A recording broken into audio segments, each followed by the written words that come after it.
엔화가 한 30%에서 35% 가까이 폭락했다는 얘기예요. 그러면 국력도 달러로 환산하면 30% 가까이 축소된 거나 마찬가지예요. 그런데 워렌 버핏이 어디에 투자했는지 아세요? 일본의 대부분 대기업들이 수출 기업들이에요. 99.7%가 중소기업입니다. 지금 형편없습니다. 그런데 수출 기업들은 완전히 그냥 호화랑이에요. 유니클로 같은 경우에는 40% 이상 올렸어요. 그런데 일본은요, 30년 전부터 지금까지 통화량이 14배가 많아졌다 그래요. 일본이 경기가 좋아지면 일본 망한다 해요. 왜 그러냐? 머니 인사이드 구독자님 안녕하세요. 처음 뵙겠습니다. 예명찬입니다. 일본에 가서 일본 외교 안보 쪽으로 연구를 했었어요. 예를 들면 일본에 유학 가시는 분들이 주로 하는 주제가 북한에 대한 얘기라든가 한일 관계라든가 한국의 박정희 정권 시대 뭐 이런 것들 가지고 이제 박사학위 논문 쓰는데, 저는 정통으로 일본 외교 안보, 전후에 일본 외교가 어떤 식으로 변해왔는가 공부하면서 엄청난 시간이 들어갔어요. 잘 모르는 일본 외교를 전반적으로 그것도 박사학위 논문으로 완성하려면 일본 공부하는 연구자들과 똑같은 경쟁이니까요. 그래서 시간이 많이 걸렸습니다. 그러다 보니까 이제 일본에 오래 살았죠. 석사를 마치고 갔음에도 불구하고 일본에서 한 10년 정도를 공부를 했으니까, 저는 아르바이트도 안 했어요. 10년 동안 오로지 학위 논문 공부에만 집념했으니까 연애도 안 했습니다. 그러니까 공부 얼마나 많이 했겠어요. 그때 제가 공부한 내용이 현재 일본을 이해하는 데 있어서 엄청난 자양분이 되고 있습니다.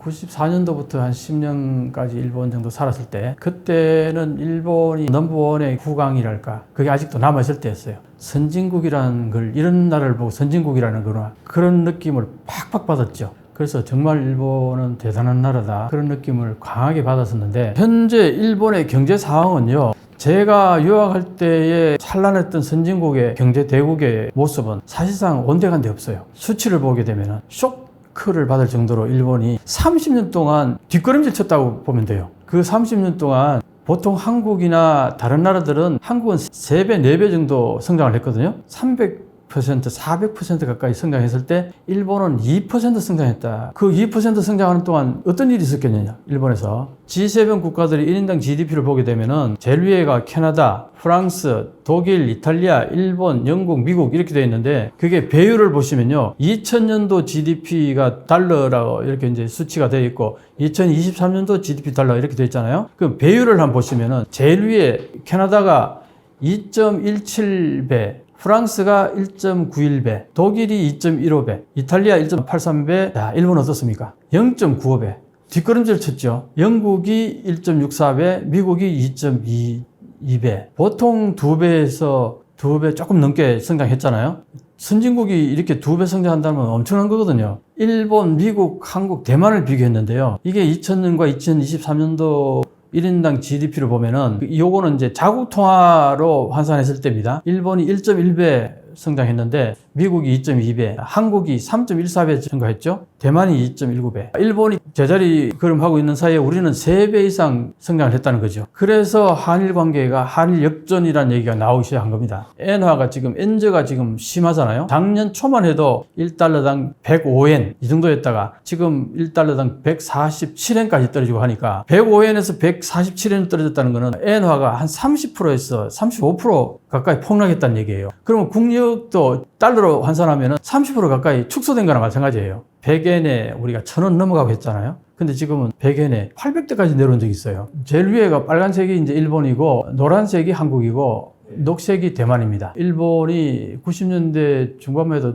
절정에 갔다가 그 뒤로 거의 30년 동안 변화가 없죠. 오히려 더 떨어졌다는 거죠. 한국이나 대만은 계속 이렇게 올라가듯이 급경사로 올라가고 있지 않습니까? 그래서 앞으로 가면 갈수록 저게 계속 일직선으로 한국이나 대만은 올라갈 거고, 일본은 여전히 옆으로 평행선을 걷는다면은 추월은 시간 문제고, 시간이 가면 갈수록 격차는 더 벌어지겠죠. 이게 일본의 임금입니다. 일본의 임금이 90년도가 더 높았죠. 90년 중반, 후반 피크를 찍고 나서 그 뒤로 쭉 보면은 2020년까지 임금이 더 낮잖아요. 이게 현재 일본의 현실입니다. 도표를 여러 개 봤습니다만, 일본의 현재 상황은요, 잃어버린 30년이라고 얘기를 많이 하는데, 사실상 GDP라든가 여러 가지가 성장을 거의 안 했습니다. 그러다가 최근에는 오히려 엔저가 되니까요, 이걸로 이제 달러로 환산하면 국력은 완전히 오히려 축소가 된 거나 마찬가지죠. 작년에 일본의 GDP하고 올해 GDP를 비교한다면 아마 20%는 축소했다고 볼 수 있어요. 엔저 때문에. 30년 만에 부활했다. 한국의 뉴스들이나 유튜브를 보면 그런 얘기들이 굉장히 많은데 한 부분적인 하나의 모습이라고 볼 수 있어요. 전체적으로 일본 전체의 경제 구조라든가 프레임워크 뭐 이런 것들, 그 다음에 그 기반은 사실상 거의 변화가 없거든요. 그런데 이제 변화가 있다면은 주식이 많이 올랐죠. 주가가 많이 올랐습니다. 그 다음에 토지 가격이 많이 올랐어요. 집값이, 부동산이 많이 올랐어요. 이거는요, 과거 일본이 버블 경제로 갔을 때 딱 그 현상하고 똑같습니다. 과거에 일본이 버블 경제로 갔을 때 플라자 합의로 인해 가지고 1달러당 240엔 하던 것이 2년 만에 120엔 정도로 가격이 뛴 거나 마찬가지죠. 그러니까 배로 올랐단 말이죠. 그러다 보니까 대기업들이 수출이 거의 힘들 거 아니에요. 왜? 가격이 배로 뛰어버렸으니까. 그러니까 대기업, 수출 기업들이 상당히 피해를 많이 봤어요. 경기가 침체될 거 아니에요. 그래서 일본 정부 입장에서는 기업들에게 혜택을 주기 위해 가지고 금리를 대폭으로 인하를 했죠. 지금의 마이너스 금리랑 거의 제로 금리랑 마찬가지 정도로 굉장히 그 금리를 낮춰줬어요. 그러다 보니 어떻게 될까요? 일본 기업들이나 일반인들이나 돈을 엄청나게 은행에서 빌리겠죠. 이자가 거의 없으니까. 그 돈들이 다 들어가냐? 주식이나 땅 사는 데로 가는 거예요. 부동산 사는 데로. 일반 기업들조차도 사실상 일본 정부는 무이자로 빌려서 공장을 짓고 투자를 해서 산업을 더 확장시켜서 경기를 활성화했으면 좋겠다는 차원에서 그렇게 이제 이자를 낮춘 거 아니에요? 그랬는데 그 낮은 이자로 돈을 빌려다가 땅을 주로 많이 샀어요. 그러다 보니까 땅값이 폭등을 한 거죠. 어느 정도까지 갔었나 하면은 골프장 같은 경우 있잖아요. 회원권이요. 1억 5천만 엔. 그게 절비했어요. 가장 높았던 데가 어디냐니까 4억 6천만 정도가, 4억 5천만 정도. 회원권이. 이게 그 당시에 일본의 상황이었어요. 그 한마디로 미쳤다는 거죠. 근데 이게 나중에 버블이 꺼지고 나서 얼마까지 떨어진지 아세요? 100만 원까지 떨어졌어요. 1억 넘어가던 골프 회원권이 나중에 떨어졌을 때는 100만 원까지 떨어졌으니까 얼마나 그게 버블이었는지 알 수 있겠죠. 지금 전문가들 사이에서 과거에 일본이 버블 갔을 때 그 모습하고 좀 겹치는 부분이 있다 이렇게 얘기를 해요. 그럼 왜 주가가 올랐고 왜 땅값이 그렇게 많이 뛰느냐? 여기에는 중국 요인이, 중국 팩터가 굉장히 좀 강해요. 중국이 지금 경제가 굉장히 안 좋다고 그러잖아요. 기업들이 철수를 많이 합니다. 한국 기업도 이미 삼성이나 많은 기업들이 철수를 많이 했잖아요. 지금 시진핑 주석이 3기로 들어서면서 특히나 기업 활동하기 굉장히 안 좋아지는 그런 환경 때문에 사실은 철수를 많이 하면서 자본들이 다 어디로 가겠어요? 베트남으로도 가고 동남아로도 가고 일본으로도 한국으로도 오고 쫙 이제 주변 국가들로 퍼져나가죠. 근데 그게 일본이 이제 많이 혜택을 이제 보는 부분이 있어요.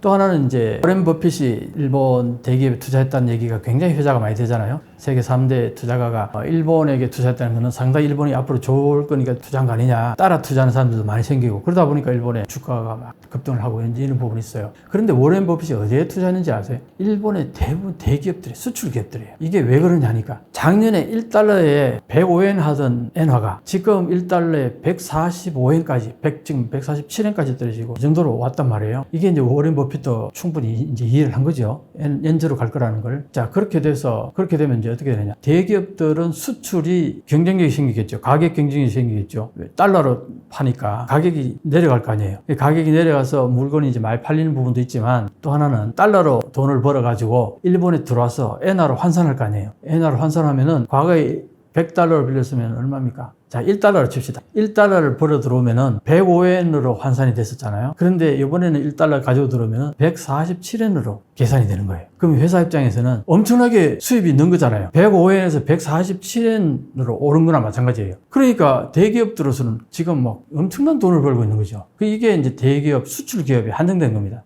근데 일본의 대기업, 수출 기업이 차지하는 비율이 얼마냐? 0.3%예요. 일본 기업의 중소기업이 99.7%가 중소기업입니다. 일본의 중소기업들은 대부분 내수로 공장을 가동해요. 일본 내수에 있는 기업들의 입장에서는 엔저가 어떤 현상을 발휘하냐면 오히려 제품을 만들기 위해서 재료를 사와야 될 거 아니겠어요? 그럼 재료 사올 때 가격이 많이 폭등이 되겠죠. 엔저가 돼서. 근데 그걸 가지고 와서 물건을 만들면 가격을 올려야 되잖아요. 근데 한동안 올리지 못했어요. 일본에는 물가를 30년 가까이 물가가 동결됐다 보니까 어느 한 기업이 먼저 올리면은 집중 포화를 받아요. 눈치를 보면서 서로 못 올렸던 거예요. 그러니까 이게 봉급을 못 올리죠.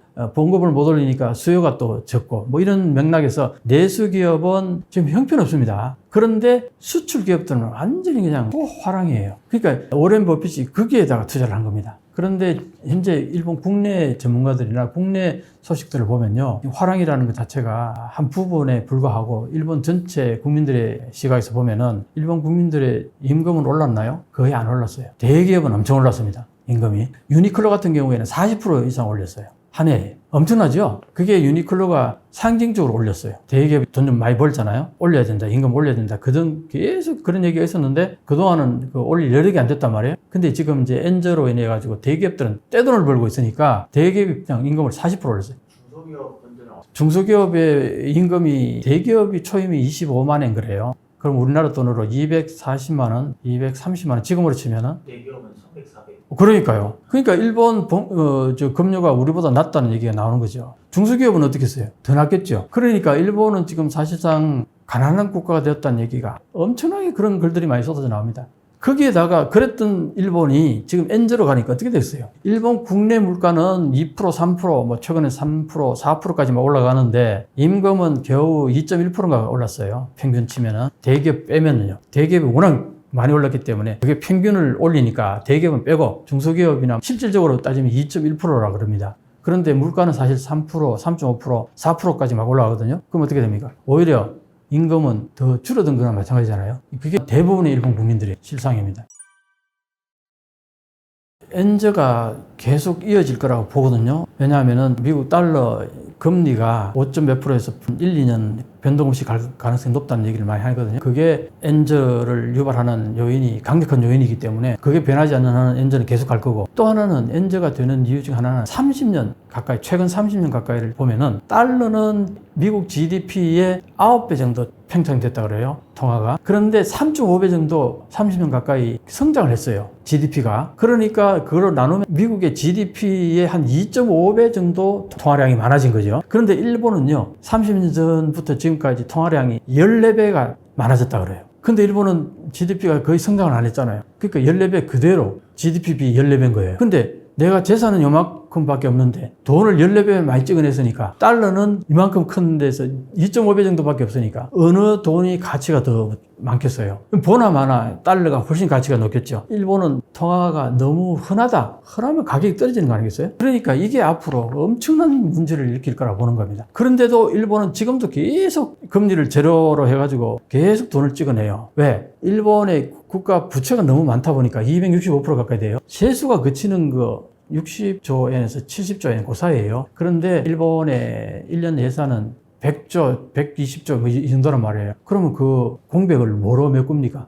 세금이 그치는 거는 6, 70조 정도밖에 안 된다면 나머지 그 부분은 국채를 발행해가지고 그걸 감당을 하거든요. 근데 그 국채를 일본은행이 다 사고 있어요. 그 보통 일본은행이 국채를, 장기 국채를 그렇게 많이 살 수가 없는데 60, 70%, 많을 때 90%를 일본은행이 다 산다는 겁니다. 그러니까 결국 뭐냐, 일본 정부는 빚내서 국가를 운영하고 있는 거죠. 근데 그 빚내서 운영하는 것이 몇십 년 이어지다 보니까 그 빚이 엄청 쌓여 있는 거죠. 그 빚을 주로 어디서 사냐? 일본은행이 산다는 겁니다. 그러니까 일본은행이 가지고 있는 국채가 이게 만약에 금리가 1% 올라간다 그러면은 1% 올라가면 27조 정도의 이자가 손실이 생긴답니다. 그런데 일본은행이 가지고 있는 순자산이 지금 11조밖에 안 돼요. 그럼 무슨 말이냐 하면은 앞으로 일본은 금리를 올릴 수 없다는 거예요. 금리를 못 올리면 어떻게 됩니까? 미국의 금리는 저렇게 높은데 일본은 금리는 앞으로도 계속 올릴 수 없으면 물가도 올라가겠죠. 왜 지금 미국이 왜 금리를 올립니까? 물가가 올라가니까 금리를 올려서 잡는 거잖아요. 통화량을 줄여가지고 물가를 잡는 거잖아요. 그럼 일본도 지금까지는 물가가 안 올라갔으니까 그런 폐해가 별로 눈에 드러나지 않았는데 앞으로 이제 물가가 올라가잖아요. 계속 올라갈 거예요, 물가는. 그러면은 그걸 잡기 위해서 어떻게 돼요? 금리를 올려야 될 거 아니에요? 금리를 올려서 엔화를 거둬들여야 될 거 아니에요? 근데 일본은행에서 아까 말했듯이 1% 올리는 순간 그동안 일본은행이 안고 있는 국채, 이 부채, 여기에 이자가 발생하는 그 이자 돈을 줘야 되는 액수가 어마어마하기 때문에 금리를 올릴 수가 없어요. 이 문제가 지금 일본이 가장 심각합니다. 일본이 경기가 좋아지면 일본 망한다 해요. 왜 그러냐? 경기가 좋아지면 물가가 올라갈 거라는 얘기죠. 30년 동안 일본은 물가 올리는 게 이거는 불가능하다고 생각했던 건데 최근에 막 올랐잖아요. 이제 올라가니까 이제부터 너도 나도 기업들이 올리기 시작하는 거예요. 이 현상을 이렇게 보면 됩니다. 일본에서요, 건널목 건너는데 빨간불이 있잖아요. 대다수가 한 30명, 40명이 쭉 기다리죠. 그런데요, 어떤 한 사람이 급하게 건너야 될 일이 있어가지고 뛰어 건너잖아요. 그럼 다음 둘째 사람이 또 한 눈치 보다 건너잖아요. 그럼 와라라 다 건너요. 흔하게 봤어요, 일본에서. 그 일본 사람들이 교통 신호를 잘 지킨다. 그 말은 맞는데 어떤 한두 사람이 그걸 어기고 지나가잖아요. 그럼 그 우르르 따라가는 그런 모습들을 참 많이 봤는데 이게 일본 사람들의 상당히 특징이기도 해요. 지금까지는 모든 기업들이 물가를 올리지는 못했어요. 서로 눈치 보느라고. 근데 지금 이제 막 올리기 시작하니까 너도 나도 올리는 게 눈치 안 봐도 되거든요. 물가를 올리지 못하고 꼭꼭 눌러왔던 것들을 해소하기 위해서 물가를 계속 올릴 거라고 나는 봐요. 그럼 이게 쭉 올라갈 거란 말이에요. 그런데 돈은 마구 찍어내니까 미국이 물가가 저렇게 7% 8%까지 올랐던 이유가 뭐겠어요? 달러를 엄청 찍어냈었잖아요. 왜? 그때 팬데믹 때문에 싹 걷어들이기 위해서 금리를 올린 거 아니에요. 달러를 걷어들이기 위해서. 그래서 금리를 올리니까 이제 물가가 조금씩 잡힌단 말이에요. 본래 물가가 올라가면은 금리를 올려서 이걸 잡아야 돼요. 그게 보통 한 국가의 중앙은행이 하는 역할이잖아요. 근데 일본의 중앙은행, 그 일본 은행이 물가가 앞으로 올라가면은 금리를 올려야 되는데 금리를 올리는 순간 일본은행이 안고 있는 국채 금리로 인해 가지고 일본 은행이 파산할 가능성이 있다는 겁니다. 1%만 올려도 지금 가지고 있는 자산의 2배 정도의 이자를 지불해야 되는 금액이 발생해 버리는 거예요. 그러니까 1% 못 올리는 거예요. 지금도 0%잖아요. 장기 국채 금리는 1%까지 상한선을 올려놨는데 장기 금리하고는 좀 달라요. 단기 금리가 지금 문제거든요. 그래서 일본의 경기가 좋아지고 물가도 올라가고 이 하는 것 자체가 일본에게 꼭 좋은 소식만 아니라는 얘기예요. 이런 얘기 하는 걸 나는 한국에서 들어본 적이 없어요. 일본이 이제 반도체를 미국으로부터 전수를 받은 거죠. 기술이나 이런 것들이 대부분. 반도체는 원천 기술들은 다 미국에서 이제 개발했던 건데, 그걸 일본에게 어느 정도 전수를 해줬어요. 왜 전수를 해줬겠어요, 미국이? 과거에는요, 냉전이었잖아요. 일본이 패전하고 난 다음에 미국이 군정을 하면서 일본을 이제 관리하기 시작했단 말이에요. 그런데 초기에는 미국이 일본을 도전을 못하게 중소 규모의 농업국가로 만들어버릴 계획을 가지고서 미 군정이 들어갔었어요. 그런데 들어가서 얼마 안 있다가 냉전이 스물스물 전 세계에 피어오르기 시작하자 그때부터 미국은 일본을 내 편으로 만들어가지고 나에게 힘이 되도록 해야겠다. 그러려면 어떻게 돼요? 일본을 키워야 될 거 아니에요. 미국 입장에서는 일본에게 여러 가지로 이제 혜택을 베푸는 겁니다. 거기에 하나가 이제 반도체 기술을 어느 정도 전수해 준 게 아닌가. 그래서 그때부터 이제 일본은 반도체에 집중하게 되고, 반도체에 집중하게 되면서 사실은 일본이 장인정신 같은 개념이 좀 있잖아요. 일본에서는 모노즈쿠리라고 그러는데 이런 부분에 좀 상당히 재능이 있는 민족 같아요. 그 장인정신이 왜 생겼느냐 하면은 역사 속에서 신분제를 명확히 했기 때문에 어떤 한 신분은 하는 일을 계속 해야 되는 그런 역할이 있었어요. 대장장이 집안은 계속 대장장이만 해야 되고, 칼 만드는 집안은 계속 칼을 만들고. 그래서 여관 보면은 16대, 17대 그 여관장이 물려받은, 우리나라에서 여관 역사는 10년, 20년이면 겨울 거예요. 일본의 료관 같은 거는 보면은 몇백 년 내려오는 것도 있어요. 이게 17대, 18대. 그러니까 결국 뭐냐? 일본의 반도체는 모노즈쿠리 맥락에서는 일본이 상당히 능력을 발휘한 게 아닌가. 그래서 이제 발휘하다가 일본의 전자제품이 확 소니, 패나소닉 이런 전자 종합 상사가 급성장을 하잖아요. 거기에 반도체가 엄청나게 쓰였던 겁니다. 그 다음에 NTT 같은 경우 이제 통신사, 사실상 80년대 말점에 시가총액 이런 거 보면요, NTT가 전 세계에서 1등이었어요.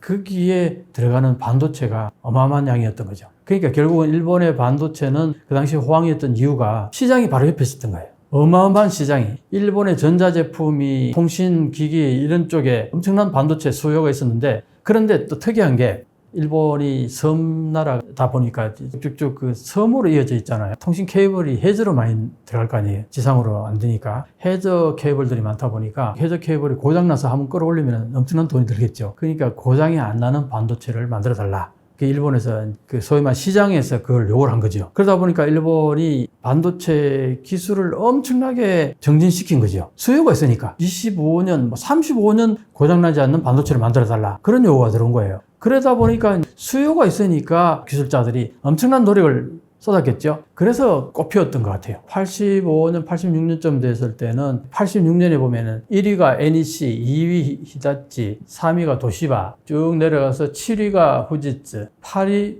마츠시타, 9위가 미쯔비시. 이게 전부 일본이잖아요. 89년도에도 보면은 6개사가 일본 회사죠. 일본이 저 80년대 중반, 후반, 90년대 초반 정도까지는 반도체가 엄청난 위세를 보였죠. 그때 이제 미국이 이제 안 되겠다. 일본을 견제해야겠다 하는 이제 움직임이 나오기 시작합니다. IT 산업과 반도체를 전체적으로 함께 볼 생각입니다. 왜냐하면 반도체는 IT 산업을 이루는 근간이고 핵심이 되기 때문에. 최근 서울에서는 물 들어왔을 때 노져야죠. 대형 평수 아파트 하나, 소형 하나, 한가 하나 바꿔도 돈이 남아. 이것만 아셔도 부동산의 가격 전망을 어느 정도 하실 수 있다.